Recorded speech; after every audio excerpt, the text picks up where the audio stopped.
Assalamualaikum warahmatullahi wabarakatuh. Hai, perkenalkan nama saya Jessica Ramadhani Putri dengan NIM 23041060202 dari Prodi Pendidikan Guru Madrasah Ibtidaiyah. Saya akan membahas sistem tata surya yang meliputi benda langit, yaitu komet, asteroid, meteor, meteoroid, dan satelit. Jadi, pengertian sistem tata surya di sini, sistem tata surya merupakan kumpulan benda langit yang terdiri atas sebuah bintang yang disebut matahari dan semua objek yang mengelilinginya. Tata surya terletak di dalam galaksi Bima Sakti. Galaksi merupakan kumpulan dari bintang, di mana bintang adalah benda langit yang memancarkan cahaya sendiri. Ada beberapa teori terbentuknya tata surya. Yang pertama yaitu teori planetesimal oleh ahli geologi Thomas Chamberlain dari tahun 1843 sampai dengan 1928 dan astronom Forrest R. Moulton dari tahun 1872 sampai dengan 1952. Menurut hasil penelitian para ahli ini, tata surya terbentuk adanya benda langit lain yang lewat cukup dekat dengan matahari pada saat awal pembentukan matahari. Akibat dari kedekatan benda langit tersebut dengan matahari mengakibatkan adanya tonjolan pada permukaan matahari. Dengan adanya bantuan bintang yang dekat dengan matahari akan memberikan efek gravitasi sehingga terbentuknya dua lengan spiral yang memanjang pada matahari. Setelah itu, sebagian besar materi akan tertarik kembali dan sebagian benda langit lainnya akan tetap di orbit, akan mendingin dan memadat dan akan menjadi benda-benda berukuran kecil yang disebut dengan planetesimal. Beberapa benda planet lainnya yang berukuran besar disebut dengan protoplanet dan objek-objek tersebut akan bertaburan dari waktu ke waktu dan akan membentuk bulan dan planet dan sisa dari materi lainnya menjadi komet dan asteroid.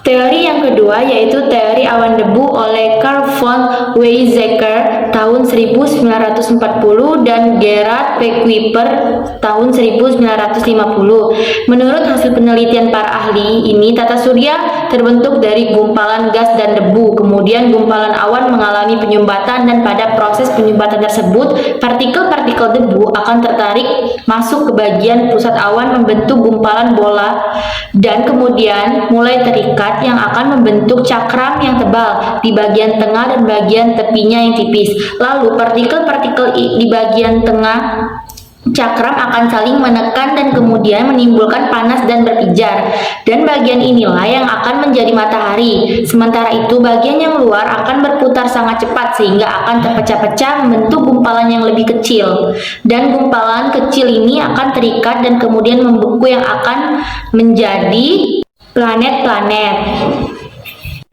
Teori yang ketiga yaitu teori nebul atau teori kabut oleh Immanuel Kant dari tahun 1749 sampai dengan 1827 dan Pierre Simon de Laplace tahun 1796. Menurut hasil penelitian para ahli ini, tata surya melalui proses yaitu matahari dan planet berasal dari kabut yang berpijar yang terikat di dalam jagatnya. Karena berupa kabut yang terbentuk bulat seperti bola yang besar dan jika semakin bola itu mengecil akan semakin cepat putarannya. Lalu akibatnya bentuk bola tersebut mendekat pada kutubnya, lalu melebar di bagian akuatornya sehingga bagian massa dari kabut gas menjauh dari gumpalan intinya dan akan membentuk gelang-gelang pada sekeliling bagian utama kabut. Kemudian gelang-gelang tersebut akan membentuk gumpalan yang akan menjadi planet-planet dan satelit. Sedangkan bagian tengah yang masih berpijar akan selalu membentuk gas pijar yang disebut dengan matahari. Dan pembahasan selanjutnya yaitu tentang benda langit. Yang pertama yaitu komet. Komet adalah istilah yang diberikan kepada benda langit aneh yang teramati berbentuk pijaran cahaya yang mirip dengan rambut panjang seorang wanita. Komet adalah benda antar planet yang terbentuk dari es yang sangat padat dan ketika mendekati matahari mengeluarkan gas berbentuk kepala yang berpijar dan semburan yang terlihat seperti ekor. Komet adalah benda langit yang diselimuti kabut tipis. Komet beredar mengitari matahari dengan lintasan orbit berbeda dengan lintasan orbit planet. Lintasan orbit komet lebih lonjong sehingga jaraknya terhadap matahari sangat bervariasi.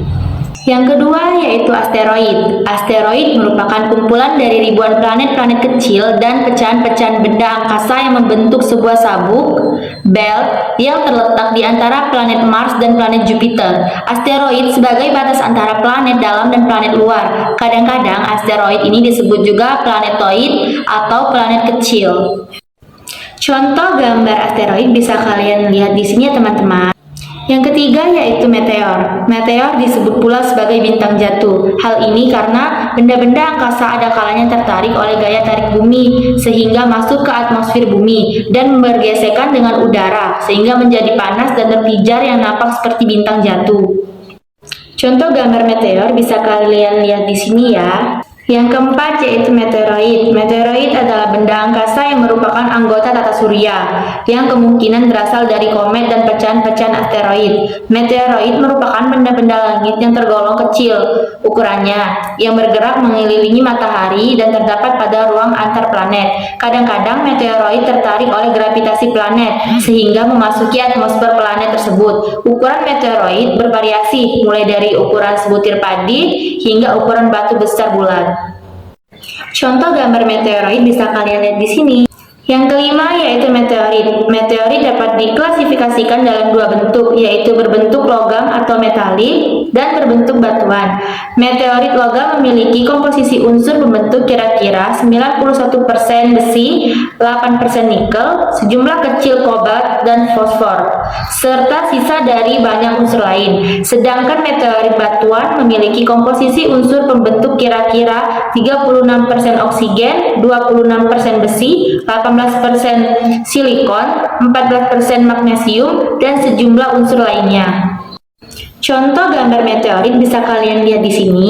Dan yang selanjutnya yaitu satelit. Satelit berarti suatu benda kecil yang bergerak mengitari suatu planet sebagai pengiring. Ada dua jenis satelit, yakni satelit alamiah dan yang kedua satelit buatan. Satelit alamiah adalah satelit yang berbentuk secara alamiah bersamaan dengan terbentuknya sistem tata surya. Sedangkan satelit buatan adalah satelit yang sengaja dibuat oleh manusia dan diorbitkan mengitari sebuah planet untuk kepentingan tertentu, misalnya untuk kepentingan komunikasi. Contoh gambar satelit bisa kalian lihat di sini. Dari materi ini dapat ditarik kesimpulan bahwa sistem tata surya merupakan kumpulan benda langit yang terdiri atas sebuah bintang yang disebut matahari dan semua objek yang mengelilinginya. Tata surya terletak di dalam galaksi Bima Sakti. Galaksi merupakan kumpulan dari bintang, di mana bintang adalah benda langit yang memancarkan cahaya sendiri. Ada beberapa teori terbentuknya tata surya, yaitu teori planetesimal oleh ahli geologi Thomas Chamberlain dari tahun 1843 sampai dengan 1928 dan astronom Forrest R. Moulton dari tahun 1872 sampai dengan 1952. Teori awan debu oleh Carl von Weizsäcker tahun 1940 dan Gerhard Kuiper tahun 1950. Teori nebul atau teori kabut oleh Immanuel Kant dari tahun 1749 sampai dengan tahun 1827 dan Pierre Simon de Laplace tahun 1796. Adapun bagian-bagian dari tata surya antara lain matahari, Merkurius, Venus, bumi dan bulan, Mars, Jupiter, Saturnus, Uranus, dan Neptunus.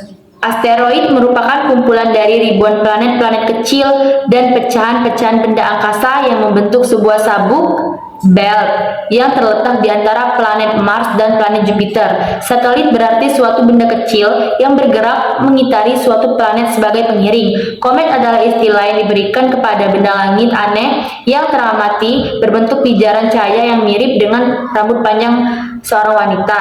Meteoroid adalah benda angkasa yang merupakan anggota tata surya yang kemungkinan berasal dari komet dan pecahan-pecahan asteroid.